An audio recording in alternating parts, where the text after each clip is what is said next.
2018 में स्टार्ट हुआ था। जब मैंने पहला अटैम्प्ट दिया था तो मेरा सर रैंक अराउंड 4500 के अराउंड आया था। तब मैं इतना प्रिपेयर नहीं था। देन मैंने प्लान किया मैं 1 साल का ड्रॉप लूँगा। नॉन एसी बसेस में ट्रैवल करता था और उसमें जो उनको पढ़ाना है मैं फ़ोन पे पढ़ता रहता था। तो जाते समय मैं पढ़ते हुए जाता था उनको क्या पढ़ाना है, और जब मैं रिटर्न आता था तो मैं अपना पढ़ने लगता था। बस में बैठे ही बैठे मैं वक्त उसके क्वेश्चन सॉल्व करता था। लोग सब देखते थे बट मेरा था कि नहीं करना है सर कुछ। मोस्टली मैचेस में वो हमेशा बोलता है कि रिजल्ट पे फोकस नहीं करना है, वो हमेशा प्रोसेस पे भरोसा रखता है। जैसे विकेट्स लेने हैं, विकेट्स लेते जाते हैं तो वो प्रोसेस पे भरोसा रखता है। तो वही हमें गेट जर्नी में भी करना है। मेरे को रिजल्ट नहीं देखना है, लेकिन जो मेरा प्रोसेस है उस पर भरोसा रखना है। अगर प्रोसेस सही रहेगा तभी रिजल्ट मिलेगा। जब कोई टॉपर आता है, जैसे ऑल इंडिया रैंक 6 आ गया, तो अभी कॉलेज का जो फर्स्ट ईयर का बच्चा होगा ना, जब देख रहा होगा आपको, उसको लग रहा होगा कि अच्छा ये पुनीत सर की 6 रैंक आ गई, तो ये तो सुबह से शाम तक खाली पढ़ाई करते होंगे, ये तो ना तो कोई मूवी देखते होंगे, ना तो कोई IPL के मैचेस देखते होंगे, ना तो कोई वेब सीरीज़ देखते होंगे, ना तो इनकी कोई हॉबी होगी, ये तो मतलब बिल्कुल किताबी कीड़े होंगे। तो इतना डेडिकेशन कहाँ से आया? मतलब कोई दिल टूटा था या कोई किसी ने कुछ ऐसा बोला था कि नहीं भाई मतलब कुछ करके दिखाना है, या फिर अपने आप को साबित करके रहना है? क्योंकि देखो इतना डेडिकेशन तभी आ सकता है यार जब इंटरनल के साथ साथ कोई एक्सटर्नल फैक्टर भी हो, मुझे ऐसा लगता है। हेलो एवरीवन, मेरा नाम पुनीत सोनी है और मैंने गेट 2025 में ऑल इंडिया रैंक 6 अचीव किया है इन इलेक्ट्रिकल ब्रांच। आज हम लोग यहाँ पे गेट रैंकर्स कॉन्क्लेव में हैं, ऑर्गेनाइज बाय अनअकैडमी। तो एक बहुत बड़ा इवेंट अनअकैडमी ने ऑर्गेनाइज किया है, तो बहुत अच्छा फील हो रहा है। जिन मेंटर से हम पढ़े हैं उनसे मिलने का मौका मिल रहा है। सो thank you Unacademy. So first of all, we are having Puneet with us, who is All India Rank 6 Electrical Gate 2025. So Puneet, पहले तो आपको बहुत बहुत बधाई हमारी तरफ से। ऑल इंडिया रैंक 6 लाना एक बहुत बड़ा अचीवमेंट है, लाइफ टाइम अचीवमेंट है, और मुझे लगता है कि उसके लिए हम सभी लोगों को सेलिब्रेट करना चाहिए। और आप एक इंस्पिरेशन हैं। आपको ऑलरेडी हम लोगों ने एक इंटरव्यू किया हुआ था, वहाँ पे आपने थोड़ी जर्नी बताई थी, जहाँ पे हम लोगों को समझ में आया कि यार अगर एक बंदा चाह ले, एक डिटर्मिनेशन अपने अंदर लेके आए, तो वो एक लंबे समय तक एफर्ट करने के बाद भी अपने ड्रीम्स को परसू करता है और फाइनली उसको अचीव भी कर सकता है। Thank you so much sir. मेरा गेट का जर्नी सर 2018 में स्टार्ट हुआ था। जब मैंने पहला अटैम्प्ट दिया था तो मेरा सर रैंक अराउंड 4500 के अराउंड आया था। तब मैं इतना प्रिपेयर नहीं था। देन मैंने प्लान किया मैं 1 साल का ड्रॉप लूँगा। उसमें सर मैंने ऑनलाइन लेक्चर्स ज़्यादा फॉलो किए थे, और जो मैंने मिस्टेक्स पहले करी थी उसको थोड़ा इम्प्रोवाइज़ किया था। जिसमें सर मैंने आपको फॉलो किया था सिग्नल सिस्टम, कंट्रोल सिस्टम में, EMFT के लिए एंड इवन मैथमेटिक्स के लिए सर। तो उसमें काफ़ी मेरे को हेल्प हुआ था। देन मेरा गेट 19 में ऑल इंडिया रैंक 154 आया था, जिसके थ्रू मैंने एक PSC ज्वाइन किया। ओके पुनीत, इसमें एक छोटी सी चीज़ आपने मुझे बताई थी, मैं चाहता हूँ उसको थोड़ा आप बच्चों के साथ और शेयर करें कि जब आपकी 4000 रैंक आ गई थी उसके बाद आप ट्यूशन भी पढ़ाते थे और ट्यूशन पढ़ाने के साथ साथ तैयारी भी करते थे। तो ये ट्यूशन पढ़ाना आपका पैशन था या आपका एक मजबूरी थी कि यार थोड़ा सा मुझे अपने आप को सेल्फ फंड करना है या फैमिली से उतना सपोर्ट नहीं है, तो ये ट्यूशन के साथ साथ मुझे ये चीज़ें मैनेज करनी है? तो पढ़ाई के साथ साथ ट्यूशन पढ़ाने के लिए जो कंटेंट डेवलप करना पड़ता था उस पर भी तो आप कुछ ना कुछ काम करते होंगे। तो ये थोड़ा सा 2 मिनट में मतलब थोड़ा बताओ बच्चों को आप इस बारे में। सर एक्चुअली फाइनेंशियल इश्यूज़ थे काफ़ी सारे, तो उसके रिगार्डिंग मैं कोचिंग नहीं ले पाया था प्रॉपर ऑफलाइन। तो इवन जब मेरा कॉलेज हो गया था तो मेरा प्लान था मैं घर पे रह के प्रिपरेशन करूँगा। तो मैं घर पे जब रहा सर तो मैं 1 महीने में नेटवर्क ख़त्म नहीं कर पाया, मुझे वो माहौल नहीं मिला। फिर मैं दिल्ली आया अपने फ्रेंड्स के पास, मैंने देखा सब लोग वहाँ पे, मैंने देख के ही मतलब शौक हो गया कि मेरे को भी वहाँ आना चाहिए। तो मेरे लकीली फ्रेंड्स बहुत अच्छे थे, मैं उनके साथ रहा, उनके वो कोचिंग करते थे और मैं वहाँ पढ़ता था। देन सर दिल्ली में रह के मेरा एक्सपेंडिचर मीट करने के लिए मैंने डिसाइड किया कि मैं ट्यूशन्स पढ़ाऊँगा। तो मैं 11th 12th के बच्चों को फिजिक्स और मैथमेटिक्स पढ़ाता था। इसमें मेरा 3 दिन चले जाते थे और बाकी 4 डेज़ में पढ़ाई करता था। तो सर मुझे आज भी याद है जब भी मैं ट्रैवल करता था तो अराउंड 1 आवर का मेरा ट्रैवल रहता था। तो उसमें क्योंकि पैसे नहीं होते थे ज़्यादा तो मैं नॉन एसी बसेस में ट्रैवल करता था, और उसमें जो उनको पढ़ाना है मैं फ़ोन पे पढ़ता रहता था। तो जाते समय मैं पढ़ते हुए जाता था उनको क्या पढ़ाना है, और जब मैं रिटर्न आता था तो मैं अपना पढ़ने लगता था। बस में बैठे ही बैठे मैं वक्त उसके क्वेश्चन सॉल्व करता था। लोग सब देखते थे बट मेरा था कि नहीं करना है सर कुछ। तो इतना डेडिकेशन कहाँ से आया? मतलब कोई दिल टूटा था या कोई किसी ने कुछ ऐसा बोला था कि नहीं भाई मतलब कुछ करके दिखाना है, या फिर अपने आप को साबित करके रहना है? क्योंकि देखो इतना डेडिकेशन तभी आ सकता है यार जब इंटरनल के साथ साथ कोई एक्सटर्नल फैक्टर भी हो, मुझे ऐसा लगता है। सर सबसे बड़ा मेरा जो डेडिकेशन था वो मेरा मदर का था। Actually due to some reasons 2012 में मेरी मदर एक्सपायर कर गए थे। ओके। तो लेकिन उनका एक था मेरी मदर का कि मैं मतलब बहुत कुछ करूँगा आगे जाके, मतलब एक अच्छी पोस्ट अचीव करूँगा। एंड वो हमेशा बोलते थे कि जब मैं जॉब करूँगा तो जो भी प्रॉब्लम्स हैं वो मैं सब घर की सॉल्व कर दूँगा। तो हमेशा से मेरे को वो मोमेंट का इंतज़ार था कि मैं जॉब अटेंड करूँ और जो मदर को प्रॉब्लम है उसकी मैं हेल्प करूँ। बट वो तो मैं नहीं कर पाया, बट मेरा एक था कि मुझे अपनी मम्मी का सपना पूरा करना है। नहीं यार, ये मतलब मुझे अंदर से सुन के मतलब थोड़ा सा एक एज अ टीचर मतलब बहुत प्राउड आपके ऊपर हो रहा है कि आपने अपने पेरेंट्स के ड्रीम को परसू रखा। बहुत इजी हो जाता है डिस्ट्रैक्ट होना, छोटे छोटे पेटी प्लेजर्स में अपने आप को डाइवर्ट कर देना, बट सर फैमिली मेम्बर्स का बहुत सपोर्ट था। मेरे जो मेरी सिस्टर हैं वो भी दिल्ली में रहते हैं, उनका बहुत सपोर्ट था। सब लोगों ने बहुत सपोर्ट किया। नहीं नहीं, ये तो देखो मतलब मुझे तो मैं ऐसा मानता हूँ कि यार आप में से जितने भी स्टूडेंट्स ये देख रहे हो, चाहे आप मतलब किसी अच्छी फैमिली से बिलोंग करते हो या फिर आप किसी मिडिल क्लास फैमिली से बिलोंग करते हो, आपको पुनीत की जर्नी से ये सीखना चाहिए कि आपके पेरेंट्स की आपसे बहुत उम्मीदें होती हैं। वो बहुत आपके ऊपर रिलाई करते हैं, बहुत सारे उन्होंने अपने सैक्रिफाइसेस करके आपके ड्रीम के लिए बहुत सारे एफर्ट्स लगाए होते हैं। तो यार आपकी ना एक मोरल रिस्पॉन्सिबिलिटी भी बनती है कि यार उसको आप फुलफ़िल करो।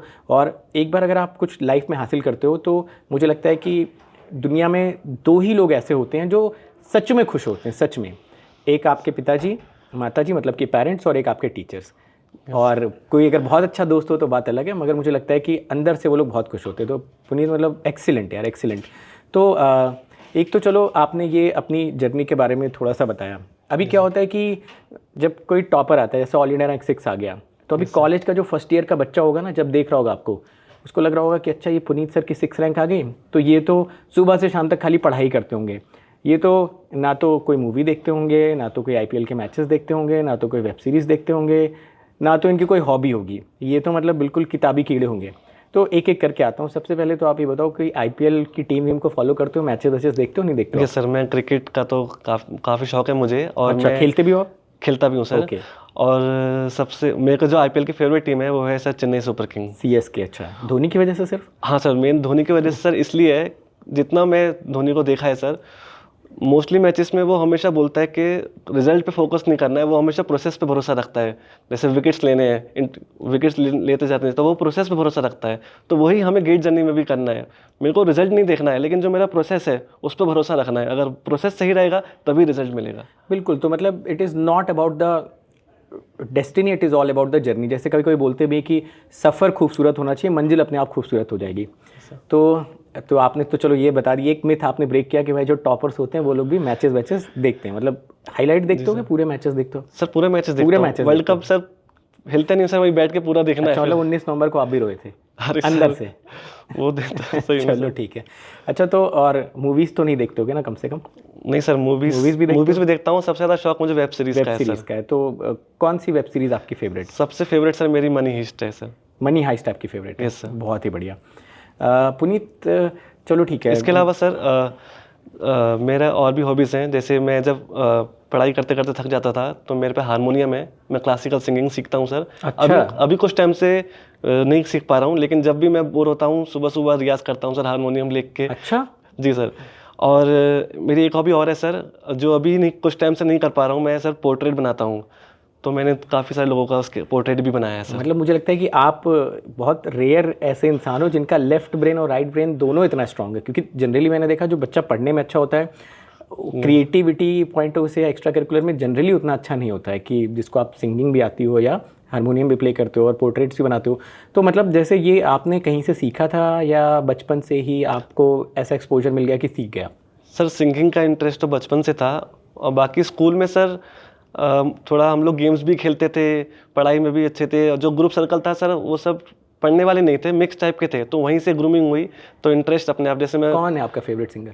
फेवरेट सिंगर तो सर अरिजीत सिंह है। चलो, और पुराने सिंगर्स कोई? पुराने सर कुमार सानू। कुमार शानू, परफेक्ट। तो वेब सीरीज़ वगैरह भी आप देखते हैं, ये सारे काम भी करते हैं, ट्यूशन भी पढ़ा लेते हैं, ऑल इंडिया रैंक 6 भी लेके आ गए। ये तो मतलब एक ऐसी बात हो गई कि मल्टी टैलेंटेड के साथ साथ मल्टीटास्किंग भी आप बहुत अच्छी तरीके से कर पाते हैं।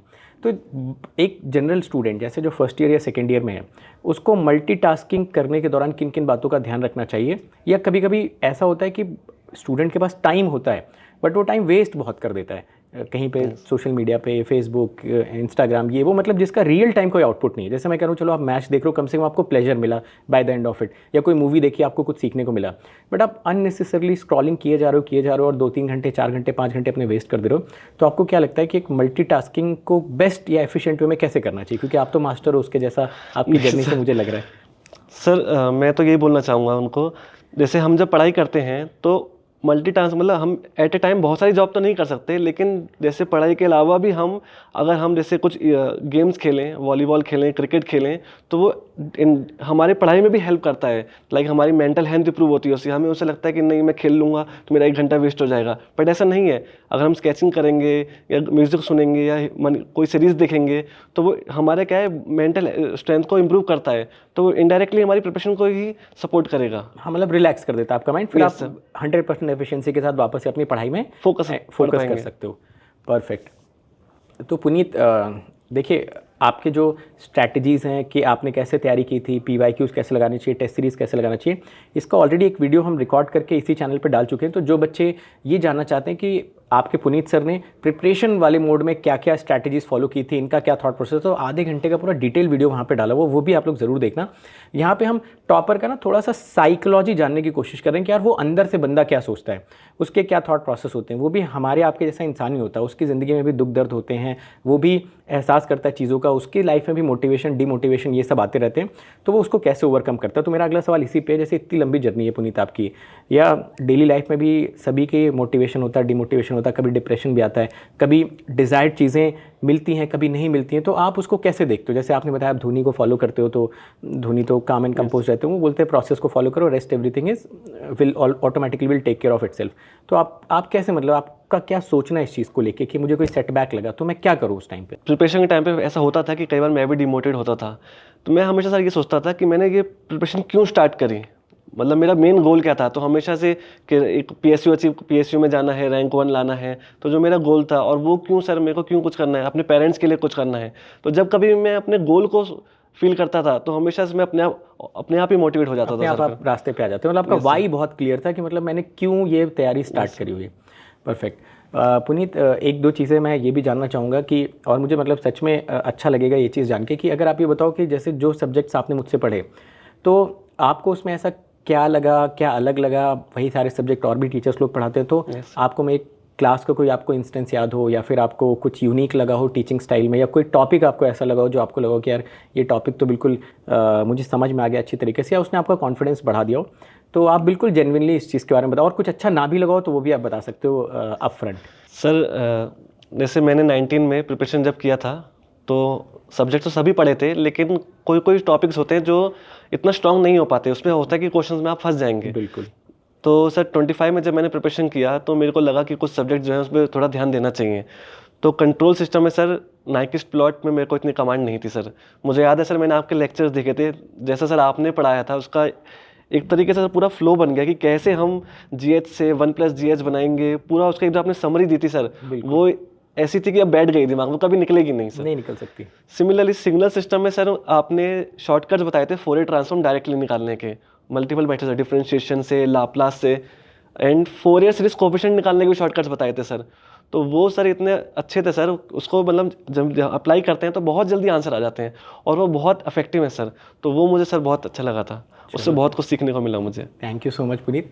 तो देखिए टॉपर्स का अगर आप माइंडसेट देखोगे तो उनका माइंडसेट ये होता है कि वो रिजल्ट कैसे प्रोड्यूस करें रादर देन वो प्रॉब्लम्स पे फोकस करें। वो प्रॉब्लम्स पे नहीं, हमेशा रिजल्ट्स पे फोकस करते हैं। तो पुनीत बहुत अच्छा लगा आपसे बात करके। जाते आते बस 1-2 चीज़ें मैं चाहूँगा कि आप जो बच्चा तैयारी कर रहा है, first year, second year, third year में है, जो एक दिन क्लास में आता है, 4 दिन नहीं आता है, आसानी से डिस्ट्रैक्ट हो जाता है, डिमोटिवेट, तो आप एक ऐसी लाइन बोलो कि बच्चा वो आपकी लाइन या 1-2 लाइन आप ऐसा बोलो कि वो लाइन कट करके बच्चा अपने मोबाइल में सेव करके रखे। जब भी उसको डिस्ट्रैक्शन हो, जब भी उसको लगे कि यार मैं भटक रहा हूँ, तो मैं पुनीत सर की ये बात सुन लेता हूँ, मैं वापस फोकस्ड हो जाऊँ। सर मैं ये बोलना चाहूँगा, बहुत बार हमको लगता है कि हम पढ़ाई में इतने अच्छे नहीं हैं, या फिर हम अक्सर डिमोटिवेट हो जाते हैं। तो हमेशा आप याद रखना, consistency plus hard work can even beat motivation. Very good. So thank you so much Puneet, बहुत अच्छा थैंक यू सो मच आपसे सर, बात करके। सर मेरे को भी बहुत अच्छा लगा। Nice talking to you.